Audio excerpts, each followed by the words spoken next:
Faithfully delivering value, interpreting great books from around the world. Hi, this is Sally's Book Talk. Today I'm going to share insights from the book Turning the Compass.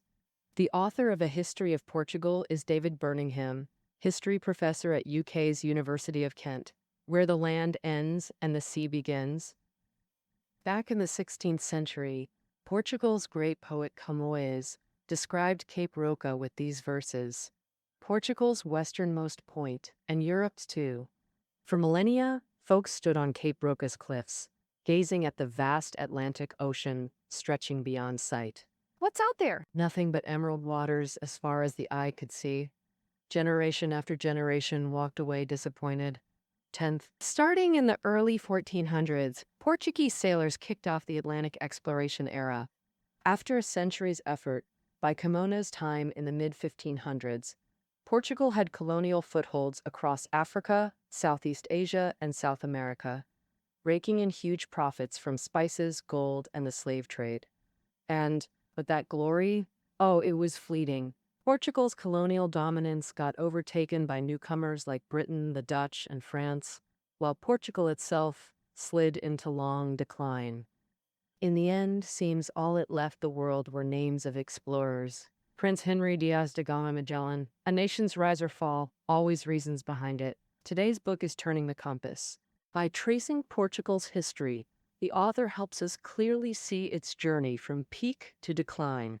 I'll break it down into 4 parts. Part 1, Early History and Portugal's Birth. Part 2, Charting New Routes, Building a Colonial Empire. Part 3, The 3-Century Decline. Part 4, Modern Portugal's Twisting Path. All right, let's dive in. Part 1, Early History and Portugal's Birth. Portugal's early history? Oh, it's this epic drama where ancient peoples took turns on stage, clashing, blending, reshaping each other.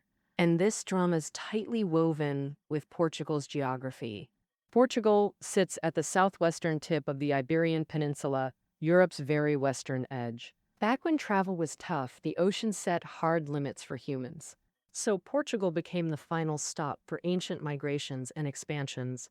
Which peoples? Too many to count. I'll focus on the 5 big ones. First were the Lusitanians, originating from Central Europe, who entered Portugal around 700 BC, becoming the indigenous people. Portugal is mostly plateaus, mountains, and hills, with only coastal plains in the north and center, suitable for living, stretching from Porto, Portugal's second largest city, to the capital Lisbon. The Lusitanians cultivated farmland and went fishing in this narrow region. The second group were the Carthaginians from North Africa, who crossed the Mediterranean, established colonies in southern Iberia, like modern Cadiz in Spain and Lisbon in Portugal, trading with the Lusitanians and integrating them into the Mediterranean economy and gaining benefits. But the Carthaginians brought not just blessings, but also war. This brings us to the third group, the Romans. The Carthaginians and Romans fought for over a century for Mediterranean dominance, ending with Carthage's defeat, and the Iberian Peninsula fell. During this, the Lusitanians resisted the Romans to defend their independence and freedom, but were ultimately conquered. Under the Roman Empire, the Iberian Peninsula was divided into 2 provinces: Lusitania, covering most of modern Portugal and western Spain, and Hispania for the rest. After the Roman Empire collapsed, the Visigoths occupied the Iberian Peninsula and founded the Visigothic kingdom. Well, this kingdom was internally fragmented and lacked cohesion.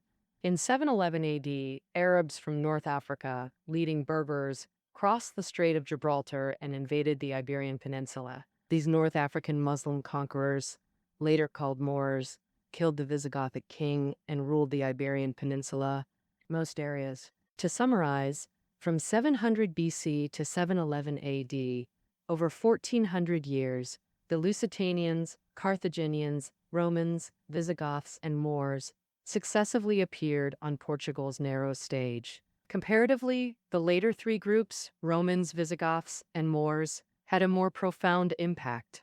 The Romans built towns and estates, laid Roman roads connecting central and northern Portugal. Goods like fish, shrimp, salt, grapes, and coal from Portugal flowed continuously to Italy via the Mediterranean, and ceramics and silk artworks were brought back. As interactions increased, Latin, spoken by the Romans, spread and gradually blended with local dialects, forming modern Portuguese over time. During the late Roman Empire, Christianity spread widely, and most residents of Iberia became Christians. When the Visigoths expelled the Romans, they too converted to Christianity, and this religious cohesion became their lifeline after suffering heavy blows from the Moors.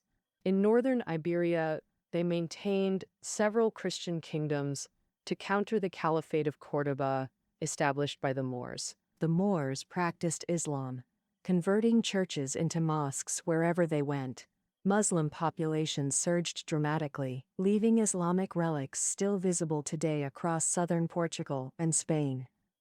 The Moors also possessed advanced Arabic scientific knowledge, while encouraging scholars to study Greco-Roman classics, translating Greek and Latin works into Arabic. They maintained vibrant trade and cultural exchanges with Byzantium, Germanic states, and others. Thus, in the early Middle Ages, the Caliphate of Córdoba held significant status in Europe. In the early 11th century, the Caliphate fractured into multiple taifas, principalities, giving Christian kingdoms their chance to strike back. By late 11th century, the Kingdom of Castile recaptured the Porto region, with King Alfonso VI granting it to his son-in-law. Henry, based on its coastal position, named this territory Portugal, meaning land of ports. Henry styled himself Count of Portugal. His son Afonso Henriques, after succession, sought independence from Castile, sparking fierce conflicts and multiple battles. In 1143, through mediation by the Pope, Castile formally recognized Portugal's independence, marking this year as the birth of the Portuguese kingdom. So why did the Pope support Portugal? Turns out the Pope wanted Iberia's Christian kingdoms to stop infighting and unite against the Moors. Henriques played to this, pledging that an independent Portugal would devote full strength to fighting Moors and restoring Christendom's glory. True to word, for over a century, Portugal battled Moors, gradually pushing south, capturing Lisbon in 1147, making it capital, and retaking southern cities.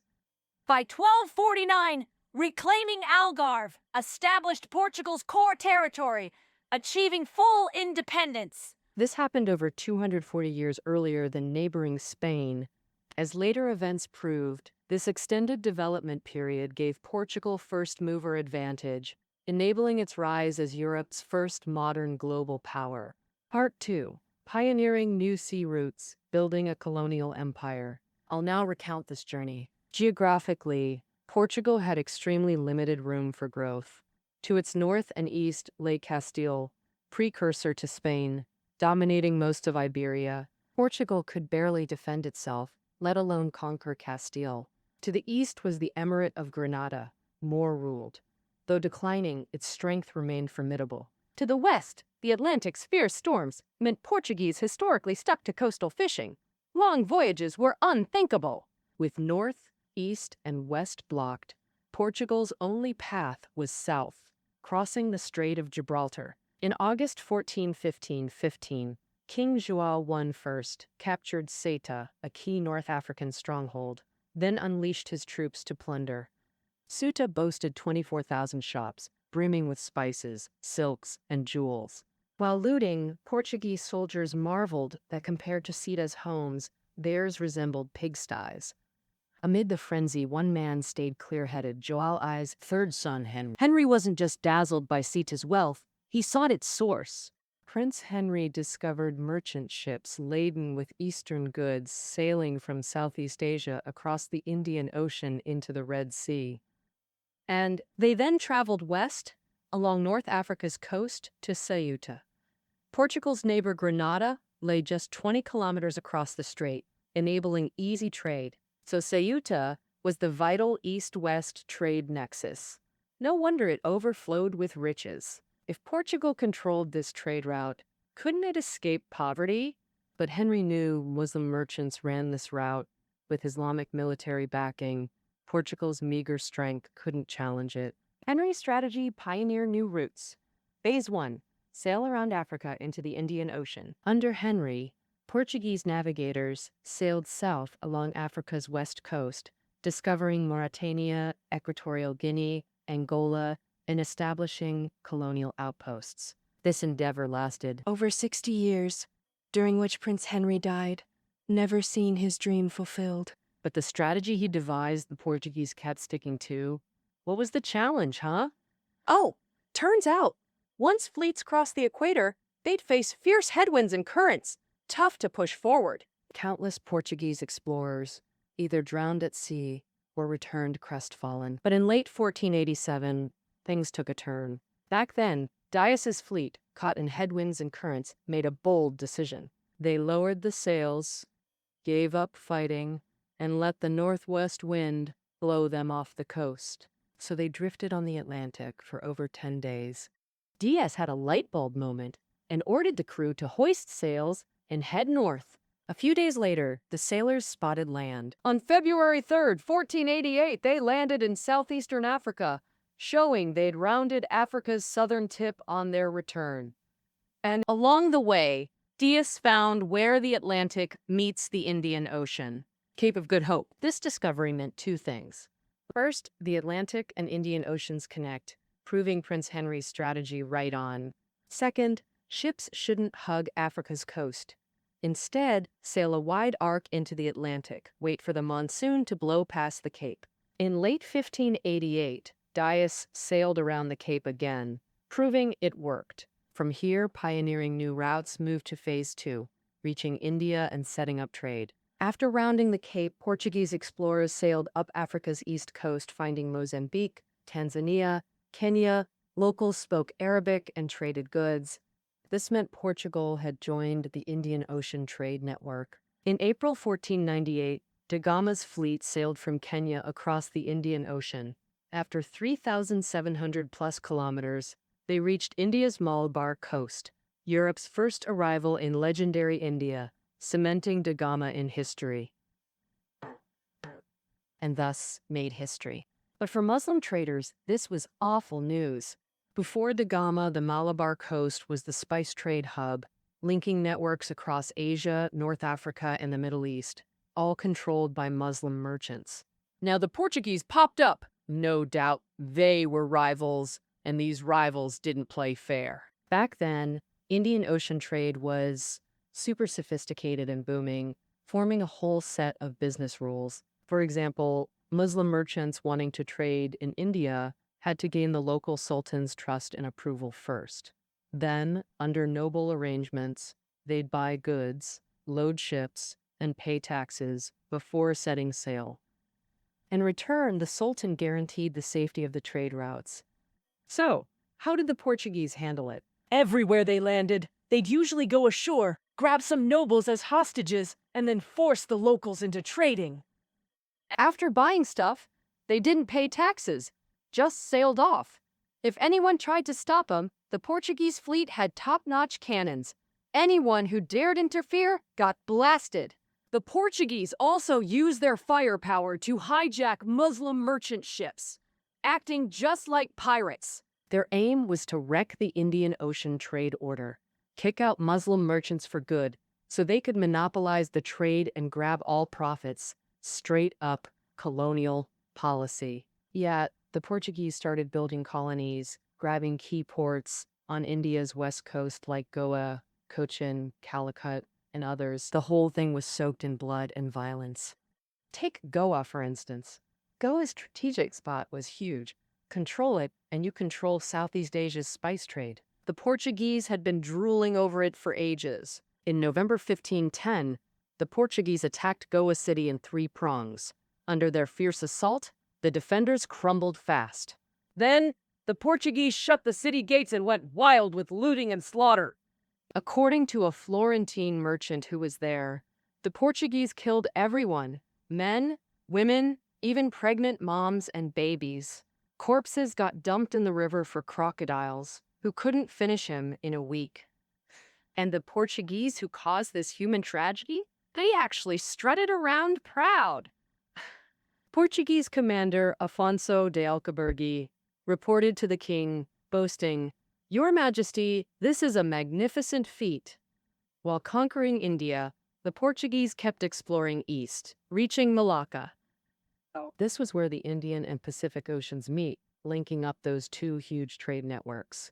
So, merchants from China, Japan, Arabia, Europe, and more flocked here, making trade boom like crazy. Back in Malacca then, you'd hear 48 languages, Chinese porcelain, Venetian glass, Arabian perfumes, Bengali textiles, you name it, they had it all. Such a juicy prize! Of course the Portuguese wouldn't let it slip away. In August 1511, they assaulted Malacca, led by Afonso de Albuquerque, the very architect of the Goa massacre. No surprise, after capturing Malacca came another round of plunder. Centuries of gold, silver, and jewels hoarded by locals. Overnight, it all went to the Portuguese. Then Albuquerque left 300 men and 8 ships to garrison Malacca, while he boarded the treasure-packed Flor de Mar to sail home. 6 days later, a storm hit. The Flor de Mar sank, bearing Malacca's loot on the seabed, but Albuquerque, who'd switched ships mid-voyage, miraculously survived. He still received grand honors from Portugal's king.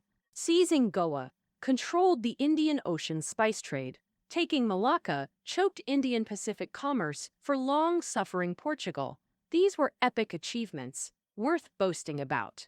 In December 1513, Albuquerque confidently told Portugal's king, "Sire, the world's wealth is in your grasp." He wasn't exaggerating. Over decades, Portugal built a trade route from Lisbon linking Atlantic, Indian, and Pacific Oceans, integrating markets of Europe, Africa, and Asia. Spices, silk, cotton, horses, precious timber, gold, silver, all flooded into Lisbon. Portugal's capital became Europe's most prosperous city. Its royal family became Europe's wealthiest. Thus, modern history's first colonial empire was born. So what fate awaited it? That question gets answered in Part 3, the 3-century decline. Objectively, Portugal's colonies enriched European navigation and geography knowledge, boosted East-West exchange, and its profits made rivals seethe with envy.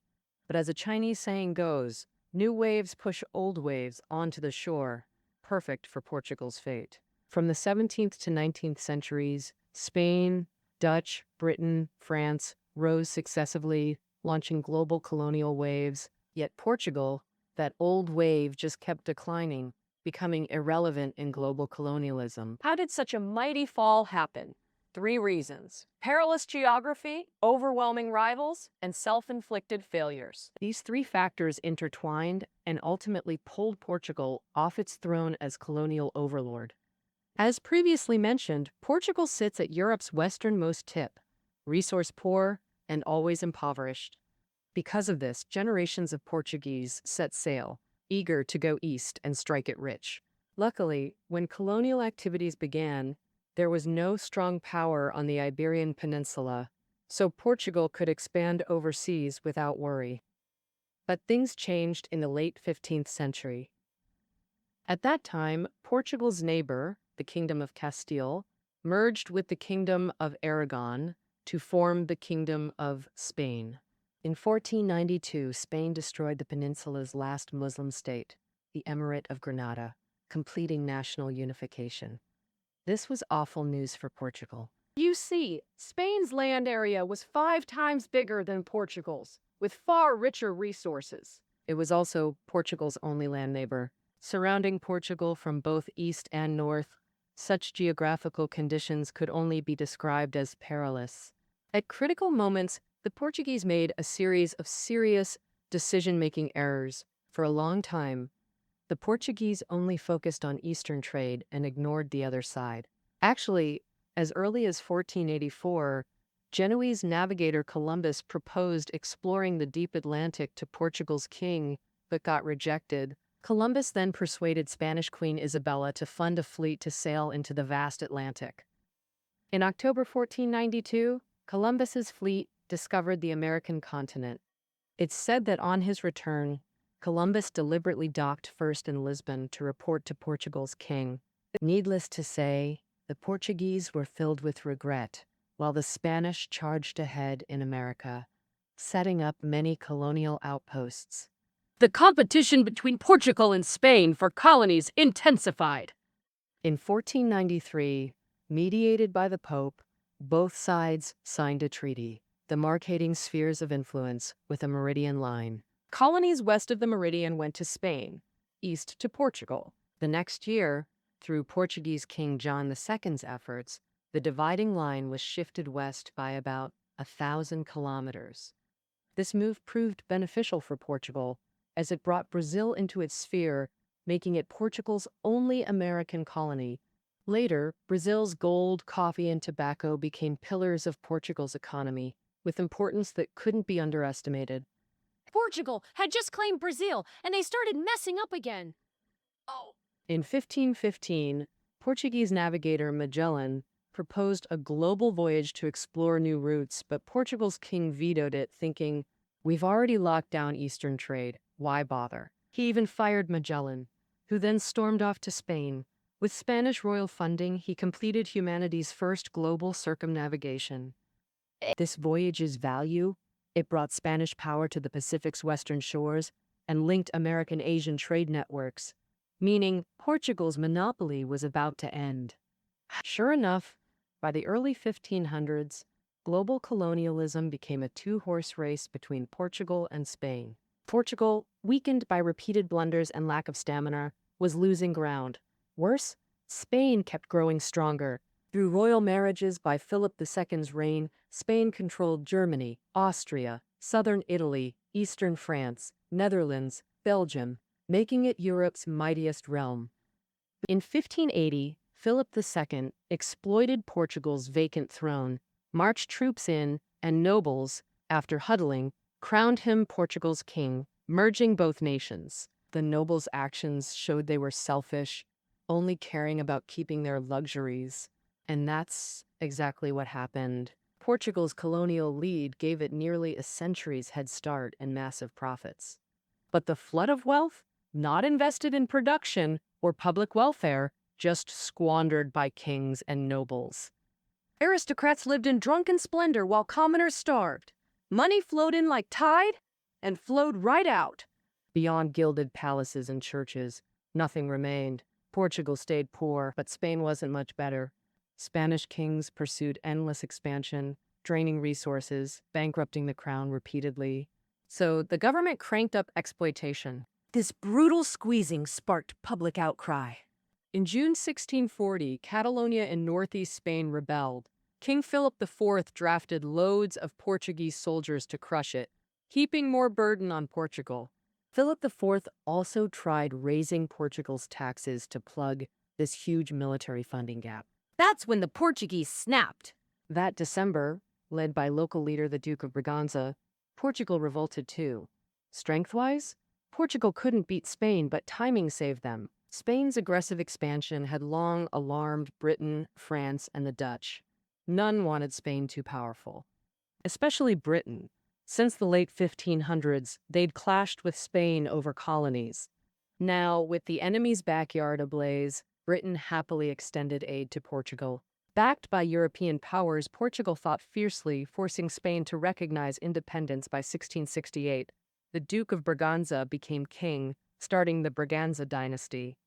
But if you thought Portugal would roar back, wrong. Portugal became politically and economically dependent on Britain, almost a vassal state. The British used Portugal's colonial network to access North Africa, India, and South America. Today's Mumbai, India's top port, taken from Portugal by Britain. Global trade networks, controlled by Britain, leaving Portugal scraps. Meanwhile, Portuguese nobles kept lounging, clinging to land, refusing to invest in industry, manufacturing, or finance, completely missing the Industrial Revolution. The 1755 Lisbon earthquake made things worse. At magnitude 8.9 with a tsunami, Lisbon became ruins. Tens of thousands died. The economy collapsed. But one man saw reform opportunity. The Marquis of Pombal, chief minister to Portugal's king and former ambassador to Britain. Having read Locke, Rousseau, and other Enlightenment thinkers, he'd long wanted reform. Seizing the quake's blow to nobles, Pombal weakened their power while promoting commerce, aiming to build a middle class against them. Problem: funding for industry and trade? Where'd it come from? Two solutions: Brazilian gold mines and slave trade. Gold was found in Brazil early 1700s, drawing Portuguese prospectors. After taking office, the Marquis of Pombal established a trading company monopolizing Brazil's gold mining rights. Thus, gold flowed into the state treasury. Additionally, Brazil's coffee, cotton, and tobacco trades brought substantial profits to Portugal's government. Now consider the slave trade. Both gold mining and coffee farming required massive labor forces. With Portugal's sparse population, traffickers captured slaves in Africa and shipped them to Brazil. Harsh conditions killed many slaves during voyages, yet traffickers saw business opportunities in this. More deaths meant higher prices for survivors, so they cared even less about slaves' lives. Even those reaching Brazil faced crushing labor. Their labor's fruits were seized by Portuguese colonists to build textile mills, steel plants, and railways. Simply put, Pombal's reforms relied on dual plunder: colonial resources and human lives. Yet even such reforms couldn't last. In 1777, Portugal's king died. Without his patron, the Marquis of Pombal was ousted by nobles. Reforms died young, and Portugal slid back into old ways. By the late 18th century, it remained one of Europe's least developed nations. Since internal change failed, only external forces could drive it. In 1789, the French Revolution erupted. By 1804, Napoleon's empire accelerated foreign expansion. To crush Britain, Napoleon enforced the continental system, banning European trade with Britain to strangle its economy. Thus, Portugal, heavily reliant on Britain, became a thorn in Napoleon's side. In 1807, French forces invaded. Facing fierce assault, Portugal couldn't resist. Royals and nobles fled to Brazil. Fortunately, Britain intervened promptly, repelling the French. Thus, French rule lasted mere months.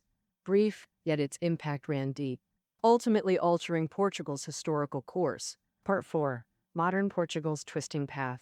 I'll now recount this journey. French rule faced noble and landowner opposition but won middle-class support. Citizens, merchants, officers.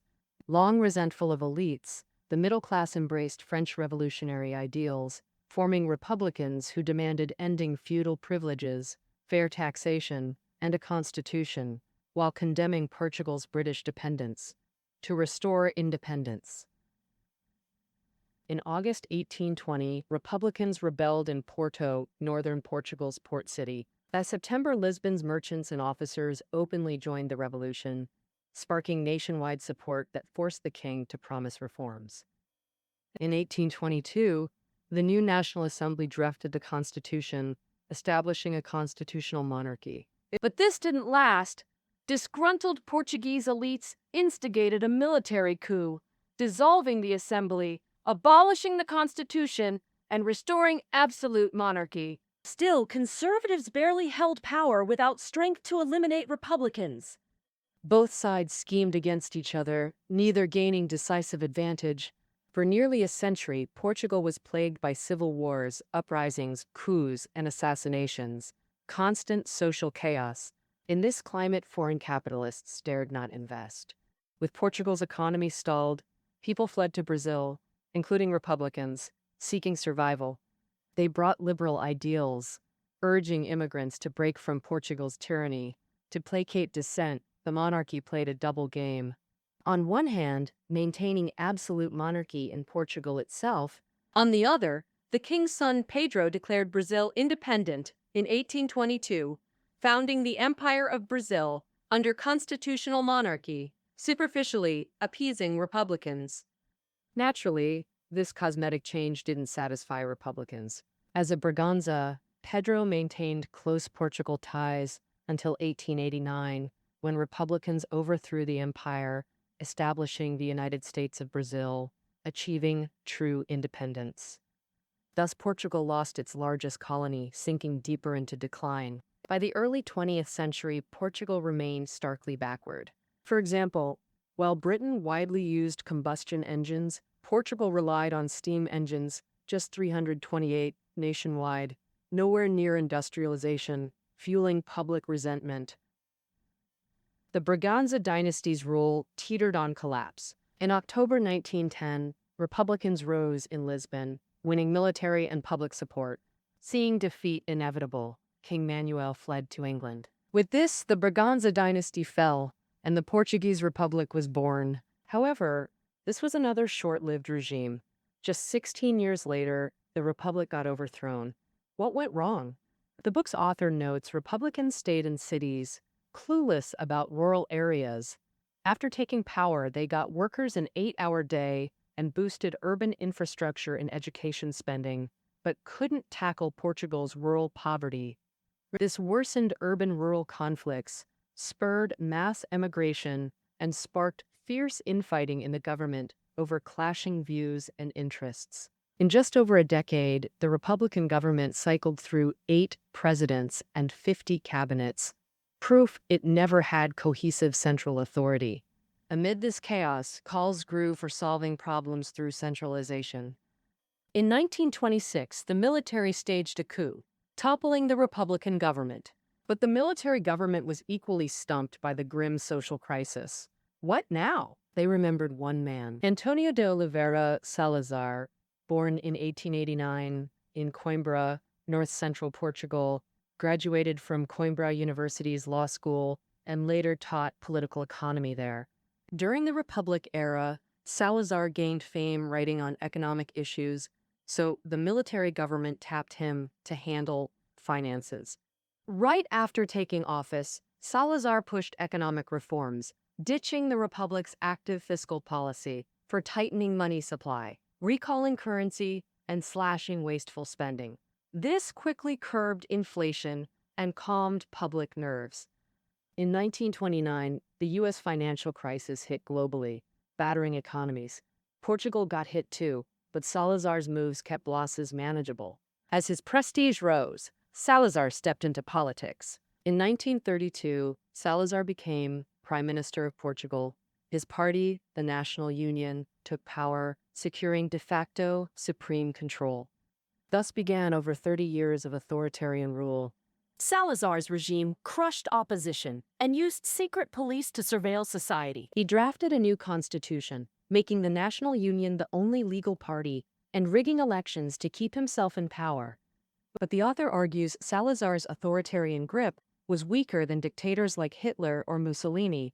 Portugal's secret police peaked at just 2,000, nowhere near the Nazi Gestapo.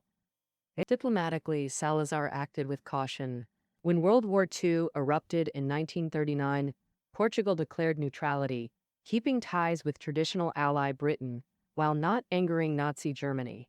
Only in 1943, when the tide turned, did Portugal side with allies, offering the Azores as a military base, winning Anglo-American favor. Post-War II, Portugal joined the Marshall Plan, receiving substantial U.S. aid. In 1955, Portugal entered the UN. Salazar maintained stability, but living standards stayed low. Later, severe strokes left Salazar unable to govern. Salazar died in 1970. His successor failed to command authority. 4 years later, left-leaning officers staged a coup, ending authoritarian rule. Troops marched into Lisbon. Citizens offered carnations in support, dubbed the Carnation Revolution. The Republic was reborn, focusing on 2 goals: democratization and decolonization. First, democratization. Exiles returned from the USSR. Álvaro Cunhal, exiled communist leader for decades, returned triumphantly.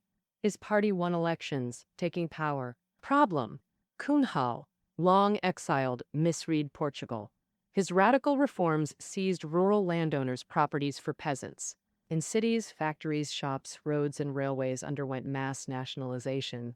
By summer 1975, 20% of Portuguese industry was state-run. Fearing the worst, private owners sold to the government and fled abroad. These radical moves sparked nationwide panic. The military couldn't stay idle. In November 1975, another coup ousted Cunhal. The next year, Social Democrat Mário Soares became prime minister.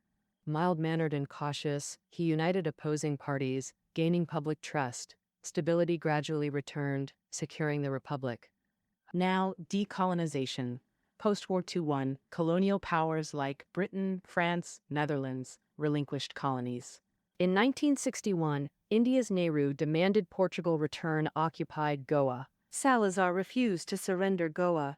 Held for 450-plus years, Nehru prepared military action. Portuguese troops in Goa radioed Lisbon requesting sausages, code for ammunition. So this telegram was a call for reinforcements. But Portugal's high command forgot the code and sent actual sausages. The real sausages left defenders dumbfounded. What combat strength could such an army have? Sure enough, Indian forces retook Goa in just 26 hours. Salazar denied defeat to save face. Only after Portugal became a republic did it recognize India's sovereignty over Goa. Then Mozambique and Angola in Africa broke free from Portugal, gaining independence.